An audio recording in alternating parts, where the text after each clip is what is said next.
ओम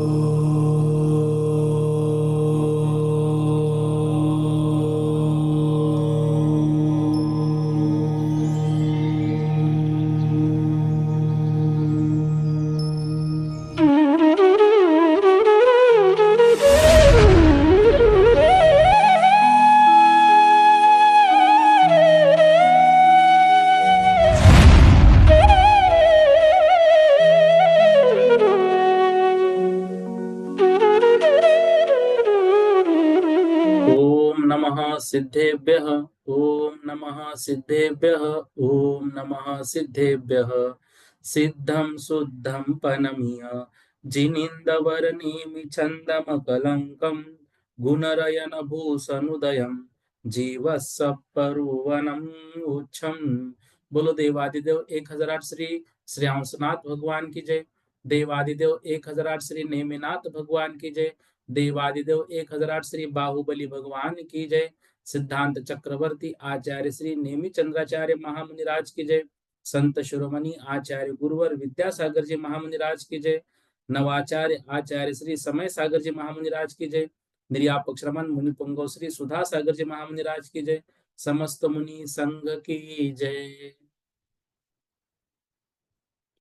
169 गाथा कल हमारी हो गई थी और उसमें 169वीं गाथा में जो विषय कल आया था कि जो इंद्रिया होती है उसमें चक्षु इंद्रिय का जो विषय क्षेत्र है वह चक्षु इंद्रिय का विषय क्षेत्र किस तरह से है। तो चक्षु इंद्रिय का विषय क्षेत्र बताते हुए यहाँ पर संपूर्ण जो गाथा है उस गाथा के माध्यम से ये बताया था कि जो चक्रवर्ती है वह चक्रवर्ती कैसे सूर्य का दर्शन करते हैं। तो हमने जो मतलब मकर संक्रांति का त्योहार मनाया है उस मकर संक्रांति के त्योहार में ये सूर्य के दर्शन का विशेष महत्व उस दिन रहता है। तो उसमें ये हमने पढ़ा 169 और 70। सूर्य का जो भ्रमण क्षेत्र है वह 512 योजन चौड़ा है। उसमें 180 योजन जम्बू द्वीप है और 332 योजन लवण समुद्र है। जब सूर्य श्रावण मास में कर्क संक्रांति में अभ्यंतर परिधि में आता है तब जम्बू द्वीप के अंत से 180 योजन अंदर की ओर भ्रमण करता है। मतलब जम्बू द्वीप जो हम पढ़ते हैं तत्वार सूत्र सर्वार सिद्धि में जो पढ़ा है तो जहां पर भरत क्षेत्र है नीचे लाइन में उसी भरत क्षेत्र के लाइन में ऊपर विधेय क्षेत्र की वो जो ऐसी परिधि विधेय क्षेत्र फिर गोल पूरी जो परिधि बनती है उसके अंदर वह सूर्य जो है तो वो भ्रमण करता है। तो अभ्यंतर परिधि का प्रमाण लाख योजन जम्बू द्वीप के व्यास में से दोनों तरफ से चार क्षेत्र का प्रमाण 360 योजन घटाने पर मतलब जम्बू द्वीप का पूरा जो है वो 1 लाख योजन का विस्तार है। उनमें से 360 योजन यदि हमने घटाए तो लगभग 99,640 योजन का व्यास बचा।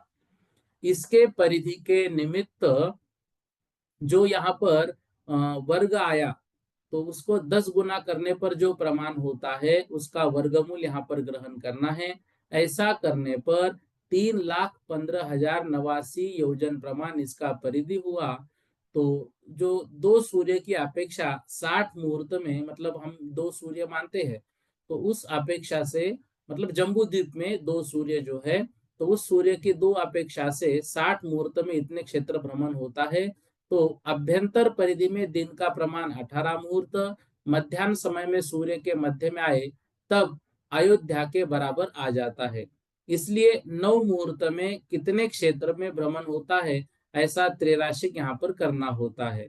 तो यहाँ पर प्रमाण राशि 60 फल राशि जो है वो 31 जो है मतलब 3,15,089 और इच्छा राशि 9 हमने यहाँ पर स्थापित करके उस परिधि के प्रमाण को 900 से गुना करके 60 का भाग देने पर लब्ध का प्रमाण 47,263 योजन और 7 योजन का 20वां भाग इतना चक्षु इंद्रिय का उत्कृष्ट विषय क्षेत्र होता है।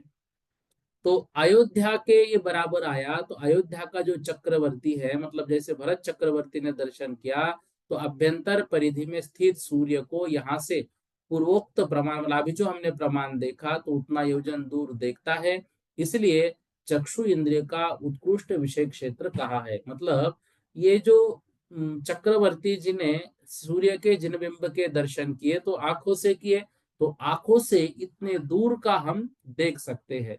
तो एकेंद्रियादि पंचेंद्रिय जीवों में स्पर्शन इंद्रियों के उत्कृष्ट विषय क्षेत्र का अभी यहाँ पर हमने अध्ययन किया। तो चक्षु इंद्रिय का कितना बताया, 47,253 अधिक जो है 20 का 7वां भाग, ये चक्षु पंचेन्द्र सॉरी संगी पंचेंद्रिय के चक्षु इंद्रिय का विषय है। 47,263, ठीक है ना, योजन। तो 1 लाख योजन है। 1 लाख योजन को जो हम यहाँ पर भरत क्षेत्र में ऐसा होगा, जो जम्बू द्वीप आधा, तो वहां पे 2 सूर्य घूम रहे हैं। तो यहाँ पर जैसे जम्बू द्वीप आधा हम लेंगे, बीच में जो है नीचे यहाँ पर भरत क्षेत्र, और यहाँ से ऐसा विधेय क्षेत्र, इधर इधर इधर ये ऐसा। तो ये ऐसा यहाँ से लेकर यहाँ तक ये सूर्य ऐसा आता है, तो यहाँ अयोध्या है, और अयोध्या से बैठकर जो चक्रवर्ती है वो सूर्य के दर्शन कर लेते, मतलब सूर्य में स्थित जिन बिंबों के। तो इसलिए जो आंख का मतलब विस्तार क्षेत्र है वो इतना यहाँ पर बताया हुआ है। तो ये इतना विषय हमने कल की गाथाओं में समझा था। अब देखिए, तो 360, ये 170 गाथा जो कल देखी उसी का अर्थ बता रहे हैं। 360 एक कम लाख योजन जम्बू द्वीप के विष्कंभ का वर्ग करना और उसका 10 गुना करके वर्गमूल निकालना। तो 360 एक कम लाख योजन, ये जो 170 नंबर की गाथा का अर्थ, तो उसका वर्ग करना है और उसका 10 गुना करके फिर उसका वर्गमूल करना है। इससे जो राशि उत्पन्न होती है उसमें 9 का गुना और 60 का भाग देने से चक्षु इंद्रिय का उत्कृष्ट विषय क्षेत्र निकलता है। ठीक है ना। 170 नंबर की जो गाथा है एक बार पुनः देख लीजिएगा। 170 नंबर की गाथा, ठीक है ना। तो 170 नंबर की गाथा का अर्थ, तिन्नी सय सट्ट विरहित।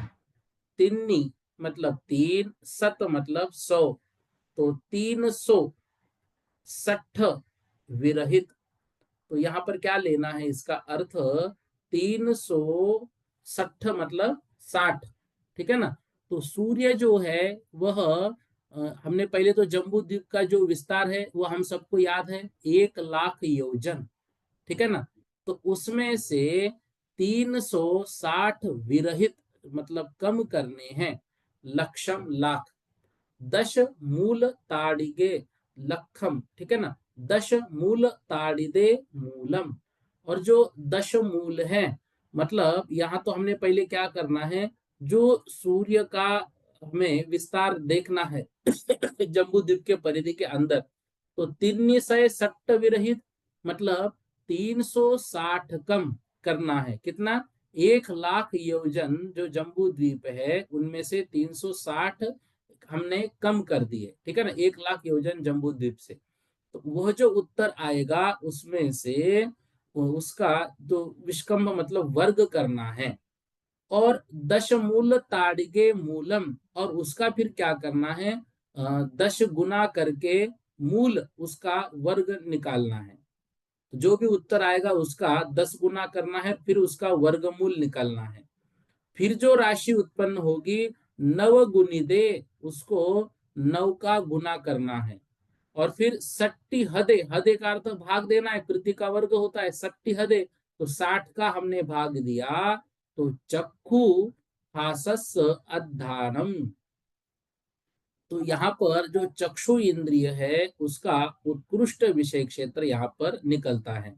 स्क्रीन पर देखिएगा, चक्षु इंद्रिय का उत्कृष्ट विषय क्षेत्र कैसे बनेगा। एक सूर्य को पूरा जम्बूद्वीप भ्रमण करने में 2 दिन लगते हैं, ठीक है ना। तो 2 दिन यहाँ पर लगते हैं। तो जम्बू द्वीप का भ्रमण क्षेत्र यानी जम्बू द्वीप की परिधि, तो परिधि का ये सूत्र देखिए, गणित वाले इसको अच्छे से जानेंगे। फिर हमने इसको 10 गुणित करके उसका वर्गमूल निकाला, और 99,640 मतलब 360 1 लाख में से हमने माइनस कर दिए। तो उत्तर क्या आएगा यहाँ पर, जो है तो 3,15,089 योजन। ठीक है ना। तो ये यहाँ पर इतना जम्बू द्वीप का व्यास 1 लाख योजन है। तो परिधि निकालने के लिए 1 लाख योजन में से 360 योजन कम किए, क्योंकि जब सूर्य जम्बू द्वीप के इतना अंदर आकर भ्रमण करता है तभी चक्रवर्ती उसे देख पाता है। तो एक सूर्य 60 मुहूर्त में 3,15,089 योजन भ्रमण करता है। तो 9 मुहूर्त में कितना भ्रमण होता है, तो ये फिर वापस इतना उसका 9 मुहूर्त मतलब उसको 9 से हमने गुणित किया था, तो ये उत्तर यहाँ पर आया। तो यहाँ जो 20 का 7वां भाग है वह भी यहाँ पर लिया।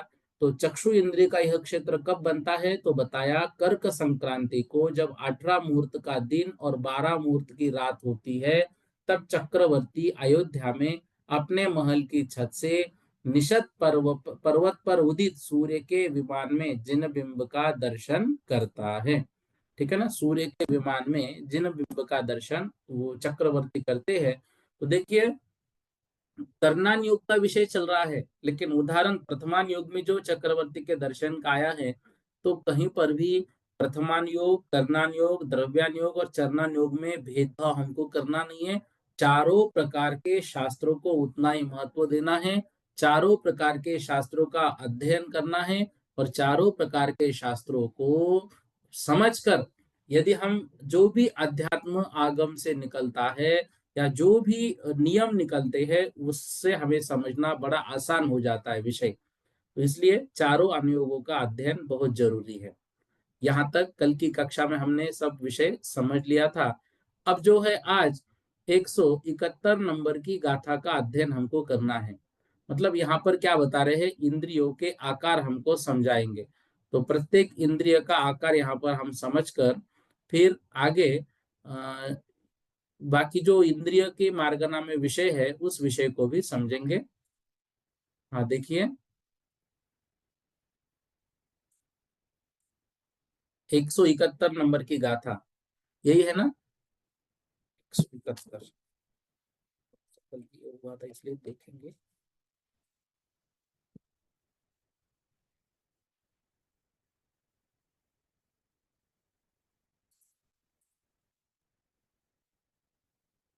हम्म, 71 बराबर है। चक्षु सोदम घानम जिह्वायारम सूरजवनाली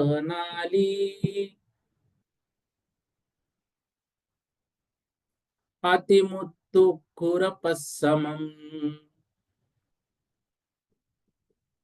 हासं तु अनेयसंठानम्।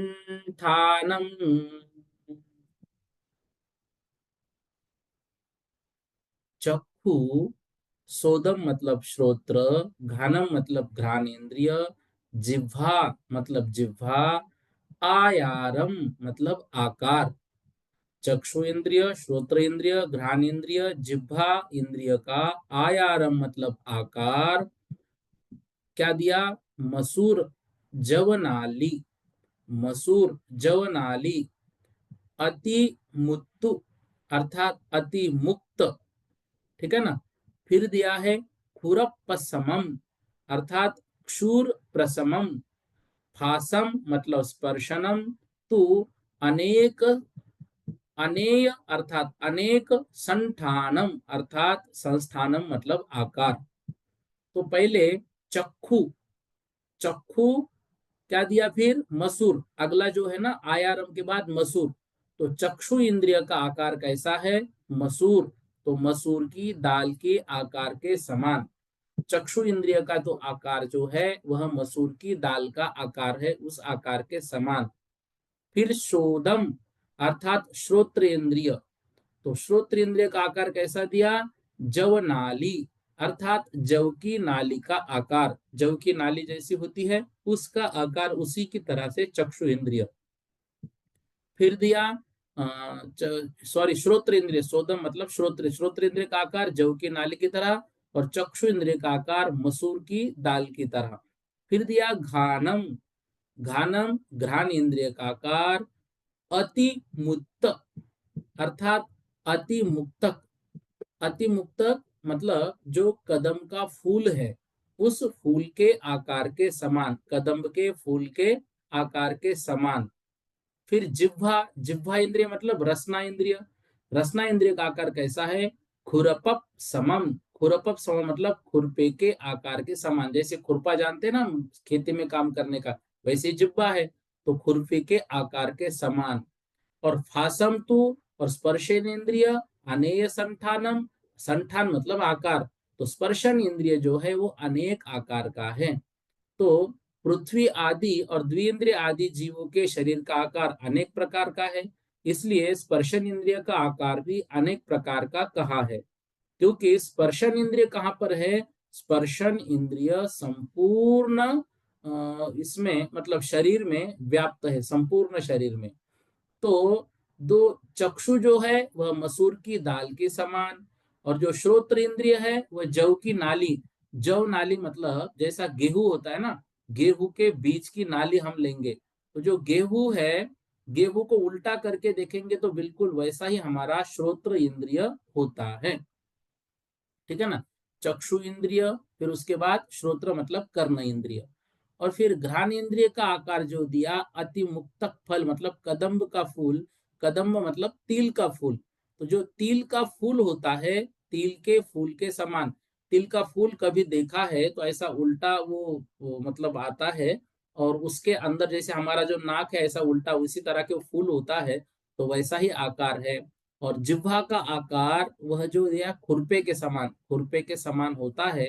और स्पर्शन इंद्रिय का आकार उन्होंने बताया वो अनेक प्रकार का है, क्योंकि जीव अनेक प्रकार के हैं, और प्रत्येक जीव का जो शरीर का आकार है वह शरीर का आकार अलग अलग है। इस कारण से वो स्पर्शन इंद्रिय का आकार भी अलग अलग है। अब आगे जो बता रहे हैं, तो निवृत्ति रूप जो द्रव्येंद्रिय है, तो स्पर्शन आदि का आकार अभी हमने बताया। अब कितने कितने क्षेत्र प्रदेश को वह रोकता है, तो उसकी अवगाहना आगे की गाथाओं में हमको बता रहे हैं, वो कितने कितने प्रदेश को रोकता है। तो ये आसान सी गाथा है, इसमें प्रत्येक का आकार यहाँ पर बताया हुआ है। 172 नंबर की गाथा देखिए। अंगूल असंक भागम संखेज्य गुणम तदो विशेष तत्तो असंख गुणिदम अंगूल संखेज्ययम तत्तु।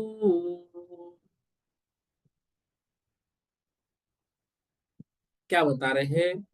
अंगूल असंख भागम, अंगुल का असंख्यातवा भाग, संखेज्य गुणम अर्थात संख्यात गुण, तदो मतलब उससे, विशेष अहियम उससे विशेष अधिक, अहियम मतलब अधिक, तत्तो उससे, असंख्य गुणिदम असंख्यात गुणित, अंगुल संख्य जयम तत्तु और उससे भी अंगुल संख्यात। तो यहाँ पर क्या बता रहे हैं?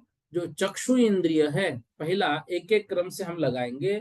तो अंगुल असंख्य भागम मतलब घनांगुल, घनांगुल को हमने समझा था। तो घनांगुल के असंख्यातवे भाग प्रमाण आकाश प्रदेशों को चक्षु इंद्रिय रोकता है। मतलब यहाँ पर क्या बता रहे हैं? कितने कितने क्षेत्र प्रदेश को कौन सा इंद्रिय घेरता है। तो घनांगुल के असंख्यातवे भाग प्रमाण आकाश प्रदेशों को चक्षु इंद्रिय घेरता है। अंगुल असंख्य भागम, घनांगुल का असंख्यात्वा भाग प्रमाण, उतने आकाश प्रदेशों को कौन रोकता है? चक्षु इंद्रिय रोकता है। फिर संख्यात गुणम, तो घनांगुल को संख्यात गुणम पल्य के असंख्यातवे भाग से गुना किया। घनांगुल को पल्य के असंख्यातवे भाग से गुना किया, और फिर विशेष अधिकम, और उसमें एक अधिक पल्य के असंख्यातवे भाग का, तत्तो मतलब उसके बाद, संखेज गुणितम दो बार संख्यात का, और फिर आगे क्या दिया? अंगुल असंख्यातम, और फिर पल्य के असंख्यातवे भाग का जो हमने भाग दिया तो जो प्रमाण आता है उतनी चक्षु इंद्रिय की अवगाहना है। तो जो चक्षु इंद्रिय है, पहले ये बताया, घनांगुल के असंख्यातवे भाग प्रमाण आकाश प्रदेशों को घेर रहा है। अब वो हमें निकालना है। तो यहाँ पर जो चक्षु इंद्रिय है वह चक्षु इंद्रिय को निकालना है घनांगुल के असंख्यातवे भाग प्रमाण। तो घनांगुल को पहले पल्ले के असंख्यातवे भाग से हमने गुना किया, फिर उसमें एक अधिक पल्ले के असंख्यातवे भाग का तथा दो बार संख्यात का तथा पल्ले के असंख्यातवे भाग का भाग दिया। इससे जो प्रमाण आया उतना चक्षु इंद्रिय की अवगाहना है। इससे संख्यात गुना श्रोत्र इंद्रिय की अवगाहना, उससे संख्यात गुना। तो यहाँ पर इस गुणाकार से एक बार संख्यात के भागाकार का अपरिवर्तन किया, पुनः इसको पल्ले के असंख्यातवे भाग का भाग देने पर जो प्रमाण आया उतनी श्रोत्र इंद्रिय की अवगाहना, और फिर उसमें असंख्यातवे भाग प्रमाण जो आया उसमें श्रोत्र इंद्रिय की अवगाहना यदि हमने मिला दी तो उसमें घ्राण इंद्रिय की अवगाहना हमको प्राप्त होती है। यहाँ इस अधिक प्रमाण से अधिक पल्ले के असंख्यातवे भाग का भागाहार का और पल्ले के असंख्यातवे भाग का गुणाकार किया, और इसको पल्ले के असंख्यातवे भाग से गुणाकार करने पर रसना इंद्रिय की अवगाहना हुई। इस प्रकार गुणाकार से पल्ले के असंख्यातवे भाग का अपरिवर्तन किया। इस तरह रसना इंद्रिय की जो अवगाहना है वह भी घनांगुल के संख्यात के भाग प्रमाण हमें जाननी चाहिए। तो इतना ज्यादा कठिन में नहीं जाना है, जो गाथा का अर्थ हमें यहाँ पर दिया है उतना हमें समझना है।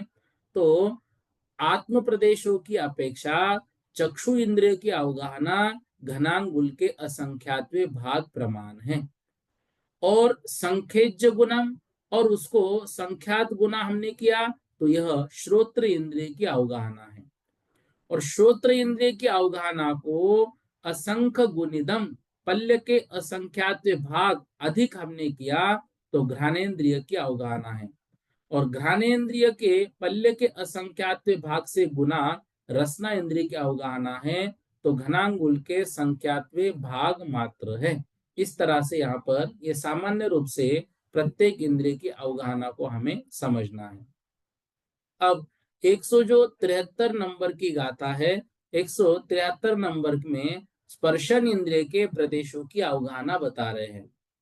इसको सामान्य रूप से बस समझना मात्र है, इसमें ज्यादा कठिन में नहीं जाना है, ठीक है ना। प्रत्येक के अवगाहना यहाँ बताइए, जो अर्थ आपके पुस्तक में सामान्य रूप से नीचे दिया है उसको समझना है। होता कैसे एक बार बताया, अभी और भी आपको सुनना है, इसको एक बार सुन लो, लेकिन वो नहीं भी याद हुआ तो उसको टेंशन नहीं लेना है, ठीक है। अब देखो 173 नंबर की गाथा। सुहमनि गोद अपजत सजादस्य तदीय समयमि अंगूल असंक भागम जहन्नमुक्कसयं मच्छे। देखिए क्या बता रहे हैं, सुहम निगोद, सूक्ष्म निगोद, ठीक है ना, सुहम निगोद सूक्ष्म निगोद, अपज्जतयस अर्थात अपर्याप्त का, सूक्ष्म निगोद अपर्याप्त का, जादस तदीय समयमी होता है, तदीय समयमी अर्थात तृतीय मतलब तीसरे समय में, अंगूल असंख्य भागम अंगूल का असंख्यातवा भाग, जहन्नम जघन्य, उक्कसयम अर्थात उत्कृष्ट, मच्छे अर्थात मत्स्य में। क्या बता रहे हैं, स्पर्शन इंद्रिय के प्रदेशों की अवगाहना हमें जानना है। तो स्पर्शन इंद्रिय की जघन्य अवगाहना सोहम निगोद अपज्जतस्य अर्थात सूक्ष्म निगोद लब्ध अपर्याप्त के जो तीसरे समय में शरीर की जघन्य अवगाहना वह घनांगुल के असंख्यातवे भाग मात्र होती है, और वही होती है कहाँ पर, सूक्ष्म निगोदिया लब्ध अपर्याप्त जीव। इसको जहाँ 64 स्थान हम बनाए थे, 64 अवगाहना का यंत्र बनाया था, उसमें सबसे पहला स्थान वह स्पर्शन इंद्रिय की जघन्य अवगाहना है, सबसे जघन्य। सूक्ष्म निगोदिया लब्ध अपर्याप्तक जीव, वह कितनी होती है? अंगुल असंख्य भागम, वह घनांगुल के असंख्यात्वे भाग है। फिर उत्कृष्ट अवगाहना जो है मत्स्य मतलब महामत्स्य की, तो स्वयंभू रमन का महामत्स्य यह उत्कृष्ट शरीर संख्यात घनांगुल मात्र होता है। तो यह क्या है? यह संख्यात्व भाग हुआ उत्कृष्ट। उत्कृष्ट शरीर संख्यात्व भाग जो है घनांगुल मात्र होता है। यह स्वयंभू रमन महामत्स्य की उत्कृष्ट अवगाहना होती है।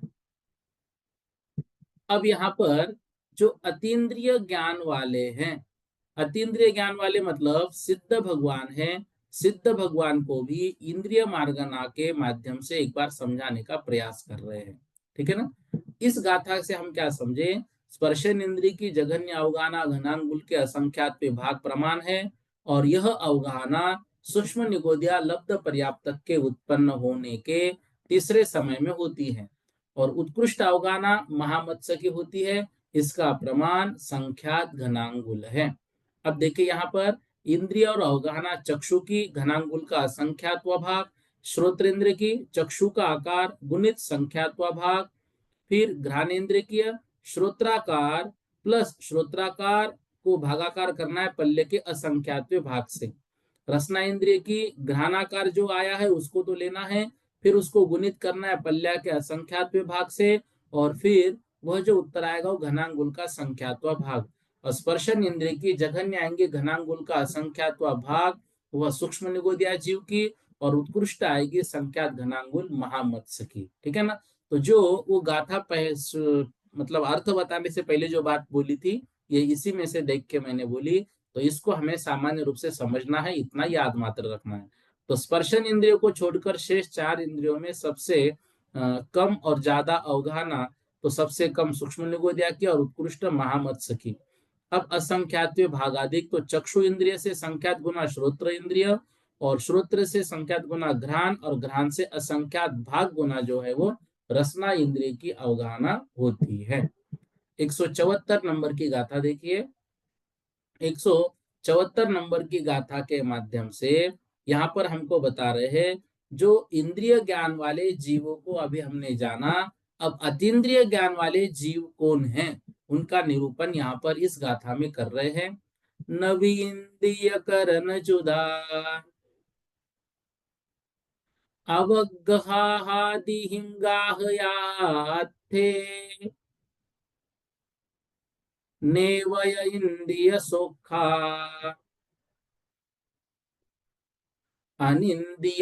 अनिंदियानंतनान सुहा न वी इंद्रिय करण जुदा, न वी इंद्रिय करण जुदा, न अपि इंद्रिय करण जुदा। इंद्रिय करण जुदा मतलब युता, अर्थात जो इंद्रिय और करण से नवी वह नहीं है, और इंद्रिय कर्ण जुदा और युता। अवग्रहा दीहिम गाहया अर्थे, अवग्रह आदि से भी ग्राहक अर्थे नैव नहीं है। इंद्रिय सोखा, ऐसे जो इंद्रिय सोख्य, अनिंद्रिय अनिंद्रिय अनंत, और नान मतलब ज्ञान, अनंत ज्ञान, सुहा अर्थात सुख से। क्या कह रहे हैं? जो जीव नियम से इंद्रिय करण से, इंद्रिय और करण से जो उनका व्यापार होता है उससे युता नापि, उससे युक्त नहीं है। जो जीव नियम से इंद्रिय करण आदि के व्यापार से संयुक्त नहीं है, इस कारण से अवग्रह आदि, अवग्रह जो है ना, तो यहां पर क्या दिया? अवग्रह आदि, अवग्रह आदि से, अर्थात अवग्रह आदि का क्षयोक्षम ज्ञान के पदार्थ का ग्राहक जो है ना, ग्रहण, वहां पे क्या दिया है? गाह अर्थे। तो जो अवग्रह आदि के क्षयोक्षम के पदार्थ का ग्रहण आदि है, उसको भी उसके अर्थ में भी नैव अर्थात नहीं करते हैं। मतलब जो नियम से इंद्रिय और करण के व्यापार से संयुक्त नहीं है, इस कारण से अवग्रहादि क्षोभम ज्ञान से पदार्थ का ग्रहण भी नहीं करते हैं। और फिर इंद्रिय सौख्या, इंद्रिय जनित जो विषय संबंध है उसका सौख्य मतलब सुख, उससे भी संयुक्त नहीं है। तो फिर वे कौन है? वे अनिंद्रिय, इंद्रियों से परे, जो अरिहंत सिद्ध, अतीन्द्रिय अनंत ज्ञान और अनंत सुख से सहित। तो अतीन्द्रिय अनंत ज्ञान, अतीन्द्रिय अनंत सुख से विराजमान है, ऐसे जानना चाहिए। क्योंकि उनका ज्ञान और उनका सुख जो है वह इंद्रियों की कोई भी अपेक्षा नहीं रखता है। वह तो अपने शुद्ध आत्म तत्व जो है उनके अंदर, वो शुद्ध आत्म तत्व की उपलब्धि से उनको उत्पन्न हुआ है। किनको ज्ञान हुआ है? ये अरिहंत सिद्ध परमेष्टि को। उनका ज्ञान इंद्रिय आदि व्यापार से संयुक्त नहीं है, इस कारण से अवग्रह आदि का ग्रहण भी वो नहीं करते हैं। और इंद्रिय जनित जो विषय संबंध से उत्पन्न सुख है, उस सुख से भी वो ऊपर उठ चुके हैं। इस कारण से अतीन्द्रिय अनंत ज्ञान, अतीन्द्रिय अनंत सुख, वह जो है वह अपनी आत्मा के माध्यम से उससे वो संयुक्त है, उससे वो युक्त है। तो वो अतीन्द्रिय जो जीव है वो ऐसे होते हैं। यह यहाँ पर इस गाथा के माध्यम से बताया। अब जो एकेंद्रिय जीव है, द्विइंद्रिय जीव है, तीन इंद्रिय जीव है, वे कौन कौन है और उनकी संख्या क्या है, यह संख्या हमें अगली गाथा से पता चलेगी। इस गाथा से हम क्या समझे? इस गाथा से हम समझे जो जीव नियम से इंद्रियों के करण, भोवे, टिमकारना आदि व्यापार से संयुक्त नहीं है, इसलिए अवग्रह आदि क्षोभम ज्ञान से पदार्थ का ग्रहण नहीं करते, तथा इंद्रिय जनित विषय संबंध से उत्पन्न सुख उससे संयुक्त नहीं है, वे अरहंत सिद्ध और अतीन्द्रिय अनंत ज्ञान और अनंत अतीन्द्रिय अनंत सुख से विराजमान है, ऐसा जानना चाहिए। क्योंकि उनका ज्ञान और सुख शुद्धात्म तत्व की उपलब्धि से उत्पन्न हुआ है। तो अतीन्द्रिय जीव जीवन मुक्त अरिहंत और परम मुक्त सिद्ध। तो अतीन्द्रिय जीव इंद्रिय करण क्रिया से रहित, अवग्रहादि क्षोभम द्वारा पदार्थों के ग्रहण से रहित, इंद्रिय अतीन्द्रिय ज्ञान और इंद्रिय अतीन्द्रिय सुख से वो सहित है। और इंद्रिय जो सुख है, इस इंद्रिय सुख से वो कैसे है? इंद्रिय सुख से वो रहित है, मतलब इंद्रिय सुख उनको नहीं है लेकिन अतीन्द्रिय सुख उनके पास है। इस तरह से यहाँ पर जानना चाहिए। अब देखिए आगे, जो एकेंद्रिय आदि जीव है, एकेंद्रिय आदि जीव की संख्या और वो कौन कौन है, यह बता रहे हैं 175 नंबर की गाथा। थावर शंख पिपीलिय भमर मनुसग्गा दिगा सभेदाजे जुगवा वारम संकेजा नंता नंता निगोद भवा। क्या बता रहे हैं? थावर, शंख, पिपलीय, ये हमने तत्वार सूत्र में भी विषय पढ़ रखा है। थावर अर्थात स्थावर, शंख अर्थात शंख, पिपलीय, पिपलिका, हमने इसको पढ़ा था ना तत्वार सूत्र में, पिपलिका। तो पिपलीय, पिपलिका, भमर अर्थात भ्रमर, मनुष्यादिगा और मनुष्य आदि, मनुष्य आदि के सभेदा जे, सभेद से जो युगवार, युगवार असंख्य जा अर्थात असंख्यात, अनंतानंत अर्थात अनंतानंता निगोद भवा। यहाँ पर क्या बता रहे? पहले थावर अर्थात स्थावर, मतलब पृथ्वी, जल, अग्नि, वायु और प्रत्येक वनस्पति, ये 5 प्रकार के जो एकेंद्रिय है। पुनः शंख आदि जीव, तो शंख आदि में कौन कौन लेंगे? शंख, कौड़ी, लट आदि जो है वो सब द्विइंद्रिय जीव। फिर पिपलिका अर्थात पुनः कीड़ी, मकोड़ा, चींटी आदि जो है वो 3 इंद्रिय जीव। फिर से भ्रमर अर्थात भ्रमर, मक्खी, पतंग मतलब जिनको पंख आए हैं ऐसे जीव, ये जो है ये 4 इंद्रिय जीव। मनुष्यादिगा अर्थात मनुष्य आदि मतलब मनुष्य, देव, नारकी और जलचरादि तिर्यंच ये सब पंचेंद्रिय। तो आदि से सब में लगाना, स्थावर आदि में पूर्व 5 प्रकार के स्थावर, शंख आदि में शंख, कौड़ी, लट आदि, फिर पिपलिका आदि तो कीड़ी मकोड़ा चींटी आदि, 3 इंद्रिय में भ्रमर, मक्खी, पतंग आदि, और मनुष्य में देव, नारके, जलचरादि तिर्यंच आदि। ये पंचेंद्रिय जो जीव है, ये पंचेंद्रिय जीव जुगवार मतलब अलग अलग, असंख्य जा अर्थात असंख्यात असंख्यात प्रमाण है। जुगवार मतलब अलग अलग, जुदे जुदे, असंख्याता संख्यात असंख्याता संख्यात प्रमाण है। निगोद भवा और जो निगोदिया है, निगोद भव में है या निगोदिया जीव है, जो साधारण वनस्पति रूप है, वे एकेंद्रिय जो जीव है वो नंता नंता अर्थात अनंतानंत है। वे निगोदिया जीव जो है वो अनंतानंत है। इस तरह से यहाँ पर इसको हमें समझना है, ठीक है ना। तो स्थावर एक इंद्रिय जीव, शंख आदि द्विंद्रिय जीव, चीटी आदि त्रिइंद्रिय जीव, भ्रमर आदि चतुरिंद्रिय जीव, मनुष्य आदि पंचेंद्रिय जीव अपने अपने अंतर भेदों से युक्त असंख्याता संख्यात है। और निगोदिया जीव जो है वो अनंतानंत है। तो एक केंद्रीय में निगोदिया अनंतानंत, एक केंद्रीय में निगोदिया को छोड़कर शेष सर्व असंख्यात असंख्यात, द्विइंद्र भी असंख्यात असंख्यात, 3 इंद्र भी असंख्यात असंख्यात, चतुरिंद्र भी असंख्यात असंख्यात, और पंचेंद्रिय भी असंख्यात असंख्यात होती है। ठीक है। 176 नंबर की गाथा अब यहाँ पर देखिए। इतना विषय लगभग आसान आसानी है। अब देखो यहाँ पर जो संख्या है, यहाँ पर विशेष संख्या बता रहे हैं। मतलब सर्वप्रथम आप एकेंद्रीय जीवों की संख्या बता रहे हैं। जो निगोदिया जीव की अनंतानंत बताई, और निगोदिया को छोड़ के जो बाकी की असंख्यात संख्यात है, अब वो विशेष तरह से यहाँ पर बता रहे हैं। तसहीनो संसारी, तसहीनो संसारी, एय खातान संखगा भागा, पुन्नाणं परिमाणं, संखेज्जदिमम् अपुन्नाणं।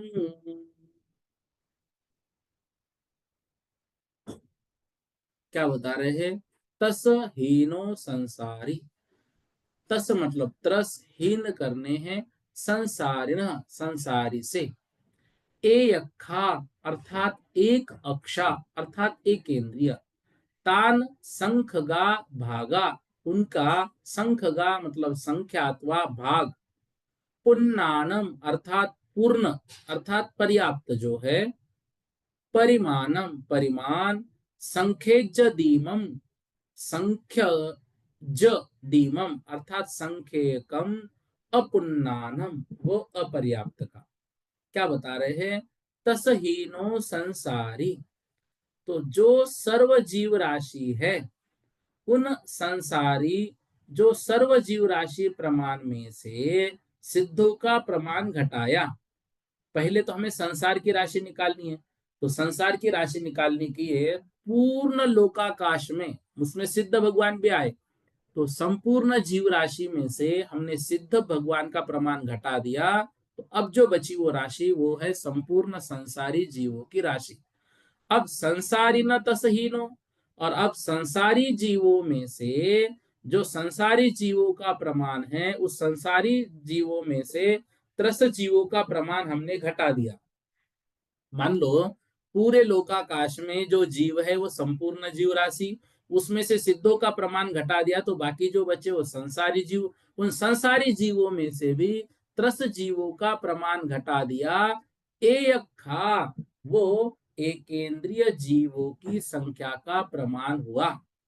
तान फिर उन एकेंद्रीय जीवों की संख्या के प्रमाण को संख्या भागा संख्यात का भाग देने पर उसमें जो एक भाग प्रमाण संख्या आएगी वह पुन्नानम, वह जो संख्या है, वह एक भाग जो संख्या है, वह संख्या पर्याप्त एकेंद्रीय जीवों का परिणाम आएगा। संख्यादीनम अपुन्नानम, ये उसके वाला। और फिर पूर्ण का परिमाण क्या निकलेगा, और फिर अवशेष जो भाग है, वो अवशेष भाग वो पर्याप्त एकेंद्रियों का प्रमाण। क्या बता रहे देखो, जो सभी जीव राशि है, सर्व जीव राशि, उसमें से सिद्धों का प्रमाण घटा दिया, संसार की राशि निकली। उन संसारी जीवों के प्रमाण में से त्रस जीवों का प्रमाण घटा दिया, एक केंद्रीय जीवों की राशि आई। अब एक केंद्रीय जीवों के प्रमाण को हमने क्या किया, संखेज दिमम, अर्थात संखेज का हमने उसमें भाग दिया। उसमें से जो एक भाग प्रमाण है वह अपर्याप्त एकेंद्रियों का प्रमाण आया। ये जो गाथा में अंतिम शब्द है ना, संखेज दीमम अपुन्नानम, वह एक भाग प्रमाण अपर्याप्त एकेंद्रियों का प्रमाण आया। और अब जो बचा वो शेष पुन्नानम परिमाणम, वह शेष जो बचा वह बहुभाग प्रमाण पर्याप्त एकेंद्रियों का प्रमाण यहाँ पर जानना चाहिए।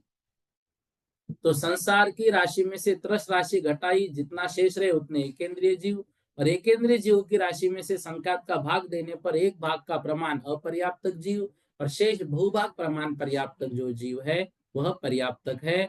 अब संसारी जीव की राशि कैसे निकालेंगे, तो सर्व जीवों में से सिद्धों की राशि हमने कर ली।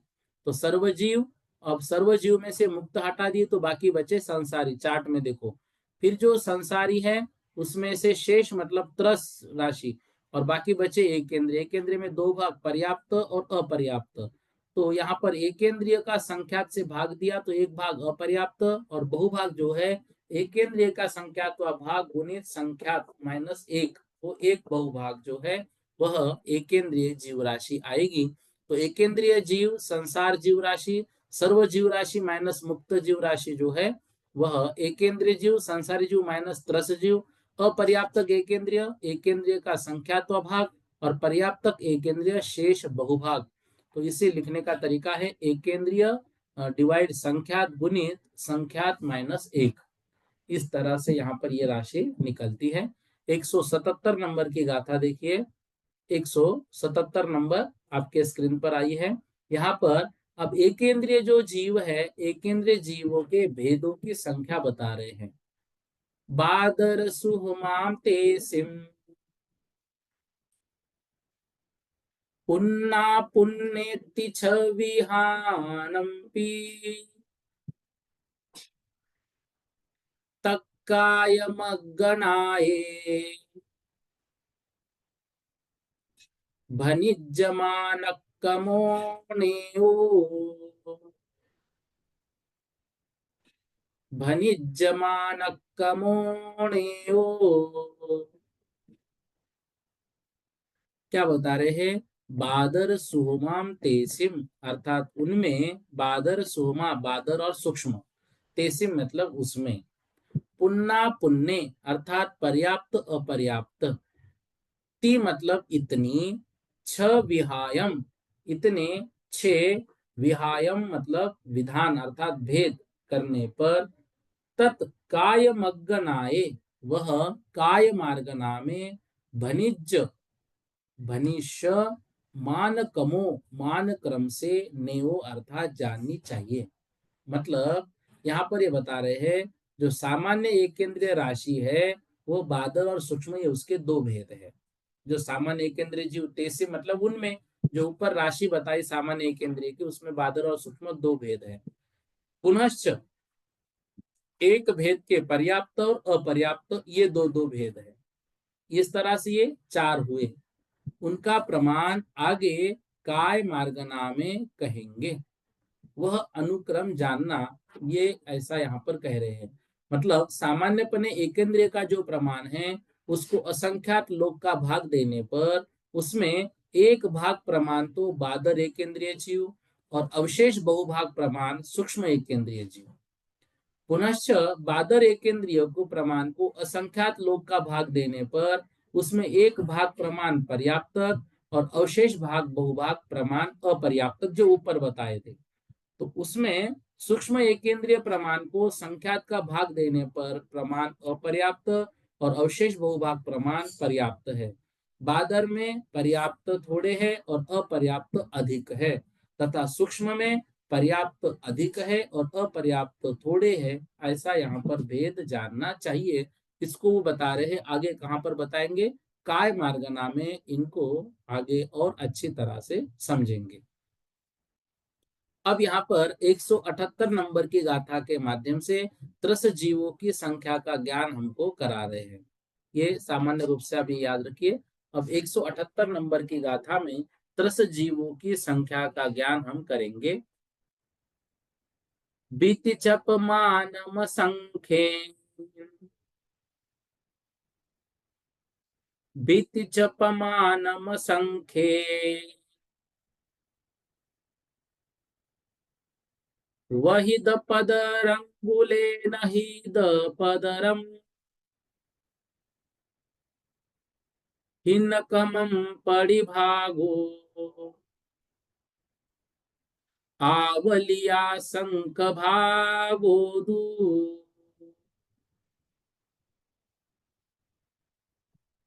बी ती च, बी मतलब दो इंद्रिय, ती मतलब तीन, च मतलब चार इंद्रिय।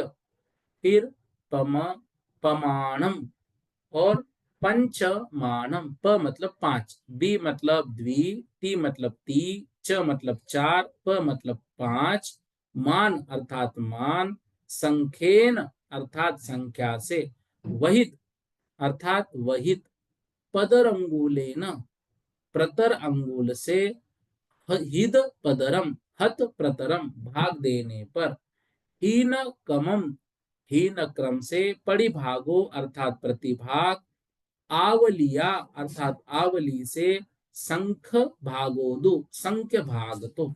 ठीक है ना। ये फिर से यहाँ पर गणित आया है 4-5 गाथाओं में। तो गणित से आप सब लोग बहुत डर रहे हैं। तो गणित के प्रश्न जो है आपको सामान्य रूप से रहेंगे, एकदम सामान्य रूप से। इसलिए इससे डरना नहीं है। इन गाथाओं का अर्थ नहीं आएगा।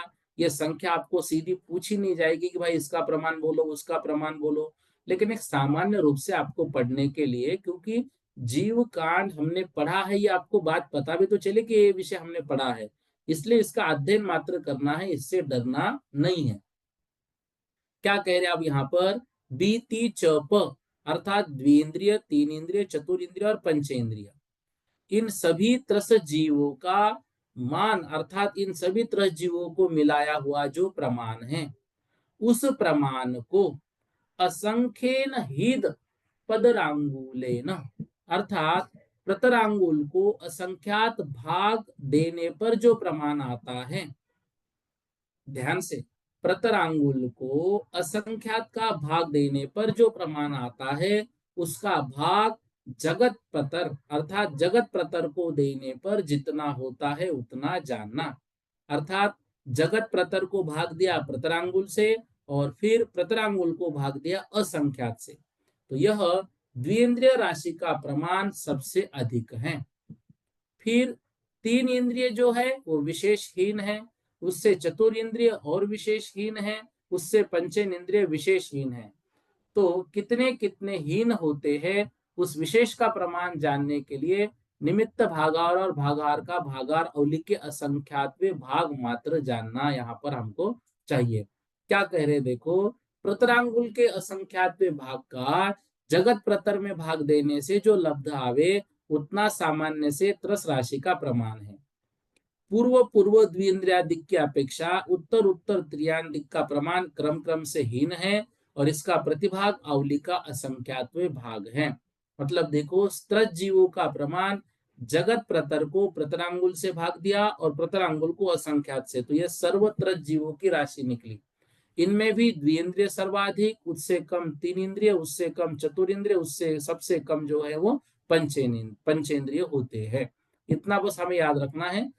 सबसे अधिक द्विंद्रिय, उससे कम तीन इंद्रिय, उससे कम चतुरिंद्रिय, उससे कम पंचेंद्रिय। ठीक है, इतना तो याद रख सकते हम। 100 जो 79वीं गाथा है वो देखो, स्क्रीन पर आई है। हाँ, यहाँ पर जो भागाहार ऊपर दिया है उसका अनुक्रम कैसे हमें लगाना है वो बता रहे हैं। बहुभागे समभागो चौन्न में देसी में कक भागमी उत्तकमो तत्थवी बहुभागो बहुगस्स देवोदू। क्या बता रहे देखो, बहुभागे समभागो, बहुभाग में समभागो समभाग देना है, चौन्न अर्थात चतुः मतलब चार, में दे अर्थात इनमें, में दे सिमिक भागमी जो इसमें एक भाग में, उत्तकमो अर्थात ऊपर से उतना क्रम, तत्थवी उसमें भी, बहुभागो बहुभाग, बहुगस्स अर्थात बहु का, देवहूतु देना चाहिए। मतलब यहाँ पर बता रहे हैं जो त्रस जीवों का प्रमाण जो कहा ऊपर, उसमें आवली के असंख्यात्वा का भाग देना है, उसमें एक भाग को हमने जुदा करना है, उसमें से एक भाग हमको अलग करना है, और अवशेष बहुभाग रहे उनके चार हिस्से हमको करना है, चतुः मेते अर्थात उसके चार हिस्से करना है। फिर एक भागे अर्थात उसमें से एक एक हिस्सा द्विइंद्रिय, तीन इंद्रिय, चतुरिंद्रिय और पंच इंद्रिय को बराबर देना है। पुनः एक भाग हमने जुदा रखा, उसको अवली के असंख्यातवे भाग का भाग दिया, उसमें से एक भाग को जुदा रखना और अवशेष बहुभाग को द्विइंद्रिय को देना, क्योंकि सर्व में अधिक प्रमाण द्विइंद्रिय का है। पुनश्च एक भाग अलग रखा, उसको अवली के असंख्यात भाग का भाग देना है, उसमें से एक भाग जुदा रखना है और अवशेष बहुभाग तीन इंद्रिय को देना है। पुनश्च एक भाग जुदा रखा, उसको अवली के असंख्यात का भाग दिया, उसमें जो बहुभाग आया वो चतुरिंद्रिय को दिया और एक भाग पंचेंद्रिय को दिया। इस तरह दिए हुए प्रमाण कहे। अब यहाँ पर उसको एक के नीचे एक हमने यदि स्थापन किया तो उसके चार हिस्से किए थे, तो उनको ऊपर स्थापित करके ऊपर से द्विइंद्रिय आदि जीवों को हमें क्रम से यहाँ पर लिखना है। ये देखो कैसे करना है। यहाँ पर प्रति भाग बांटने का तरीका, माना कि सर्वत्रस राशि 256 है और यहाँ पर अवली का असंख्यात्वा भाग चार हमने यहाँ पर निकाला, तो 256 और चार, तो ये यहाँ पर 256 का जो वर्गमूल है वो 64, ठीक है ना, वो चार लिया, तो बहुभाग सर्वराशि माइनस एक भाग, तो 192 और 256 माइनस 64, तो बहुभाग के समान चार भाग किए, तो यहाँ पर 48 48 के भाग आए, तो दो इंद्रिय 48, तीन इंद्रिय 48, चतुरिंद्रिय 48 और पंचेंद्रिय 48। शेष रहे एक भाग 64 को पुनः प्रतिभाग से भाग दिया, तो 64 को चार से भाग दिया 16 आया, एक भाग को अलग रखकर बहुभाग द्विइंद्रिय को दिया, तो 64 माइनस 16 48 द्विइंद्रिय का प्रतिभाग, शेष भाग को पुनः प्रतिभाग से भाग दिया 16 को चार से, तो चार उत्तर आया, तो बहुभाग को तीन इंद्रियों को दिया, 16 में से चार माइनस किए 12 जो है तीन तीन इंद्रिय का प्रतिभाग, शेष एक भाग को पुनः प्रतिभाग से भाग दिया, तो एक यहाँ पर उत्तर आएगा, चार को चार भाग देने से, तो बहुभाग को चतुर इंद्रिय तो चार माइनस एक अर्थात तीन, तो शेष भाग पंचेंद्रिय को एक, तो यहाँ पर द्विइंद्रिय जो है वो 48 आएगा प्रतिभाग के, तीन इंद्रिय 12, चतुर इंद्रिय तीन और पंचेंद्रिय एक।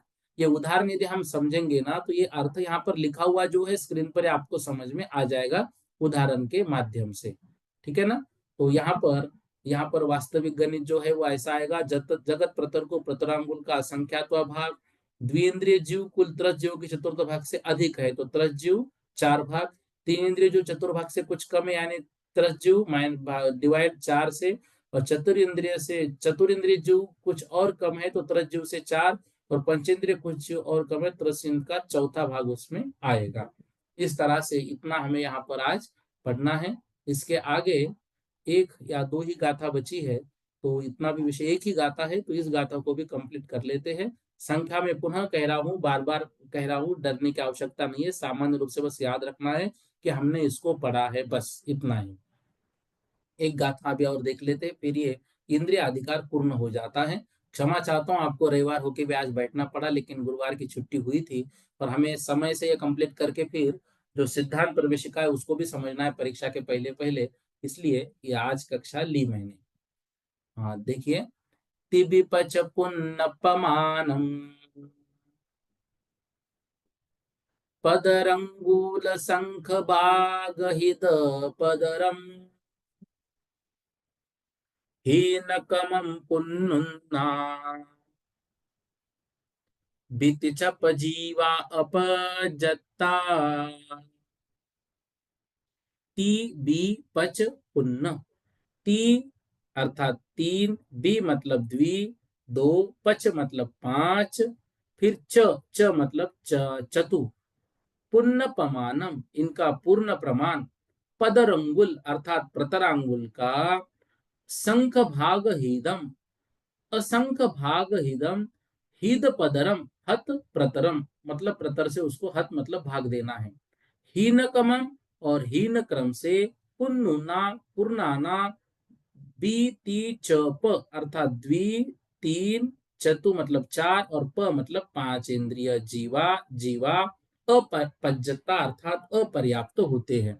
यहाँ पर बता रहे हैं जो पर्याप्त त्रस जीव प्रतरांगुल के संख्यात्वे भाग का भाग जगत प्रतर को हमने दिया, तो जो प्रमाण आया उतने ही सर्वाधिक तीन इंद्रिय, उससे हीन द्विंद्रिय, और उस उनसे हीन पंचेंद्रिय और उनसे हीन चतुरिंद्रिय। तो यहाँ जो बहुभागे समभाग जो ऊपर दिया था हमने, यहाँ पर सामान्य पर्याप्त तरस राशि को अवली के असंख्यात भाग का भाग देकर एक भाग मात्र जुदा रखकर अवशेष बहुभागों को चार समान भाग करके एक एक भाग तीन इंद्रिय द्विनिंद्रिय पंचेन चतुर इंद्रिय को दिया, और उस भाग को एक भागाहार आवली के असंख्यात भाग का भाग देकर एक भाग जुदा रखकर बहुभाग तीन इंद्रियों को दिया, और उस भाग को भागाहार का भाग देकर एक भाग जुदा रखकर बहुभाग द्विंद्रिय को दिया, पुनः एक भाग को भागाहार भाग देकर एक भाग जुदा रखकर बहुभाग पंचेंद्रिय को और एक भाग चतुरेंद्रिय को दिया। इस तरह अपना अपना समभाग ऊपर स्थापन करके देय भाग नीचे स्थापन करने पर जो जोड़ तीन इंद्रिय आदि पर्याप्त जीव का प्रमाण होता है, पुनः पहले सामान्यपने द्विंद्रिय जीवों का प्रमाण कहा था, उनमें यहाँ कहा हुआ जो अपने अपने पर्याप्त जीवों का प्रमाण घटाने पर द्विंद्रिय पंचेंद्र तक के जीवों का अपने अपने अपर्याप्तों का प्रमाण, मतलब ऊपर जो प्रमाण पर्याप्तों का बताया, अब यहाँ पर उसमें अपर्याप्त का बताया।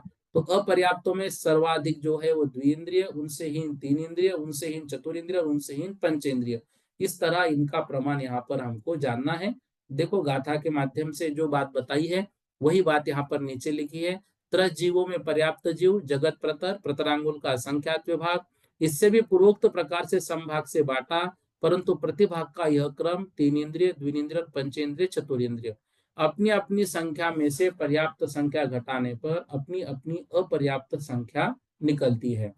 अब यहाँ पर बता रहे हैं त्रस जीवों की संख्या, जगत प्रतर उसको प्रतरांगुल से भाग दिया और उसको असंख्यात से भाग दिया, तो सामान्य से प्रत्येक की संख्या यहाँ पर आएगी। तो पंचेंद्रिय की अपेक्षा द्विंद्रिय से अधिक तीन इंद्रिय से अधिक चतुरिंद्रिय, चतुरिंद्रिय से अधिक पंचेंद्रिय, और 10 पर्याप्तों की यह संख्या। तो यहाँ पर ये जो है तीन इंद्रिय से द्विंद्रिय, द्विंद्रिय पंचेंद्रिय, पंचेंद्रिय से चतुरिंद्रिय, तो ये पर्याप्तों की संख्या यहाँ पर इस तरह से निकलती है। तो ये सबकी संख्या यहाँ पर बताइए, ये सामान्य रूप से एक बार समझ लीजिए। इस तरह से यहाँ पर जो इंद्रिय अधिकार है वह इंद्रिय अधिकार यहाँ पर पूर्ण हमारा होता है। कल से आगे जो प्ररूपना आएगी उस प्ररूपना को हम समझेंगे।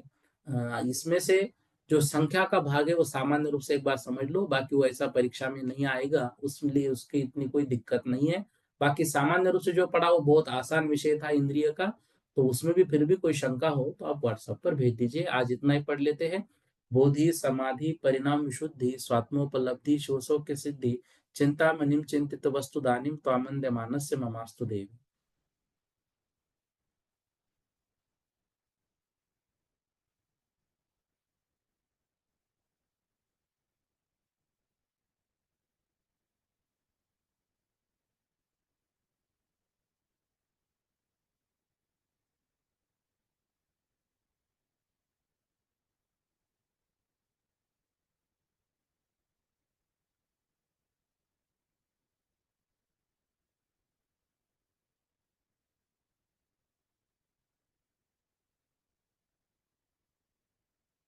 बोलो द्वादश अंजनवानी माता की जय, सिद्धांत शास्त्र की जय, सभी प्रतिमाधारियों को सादर वंदना, बाकी सभी को सादर जय जिनेन्द्र।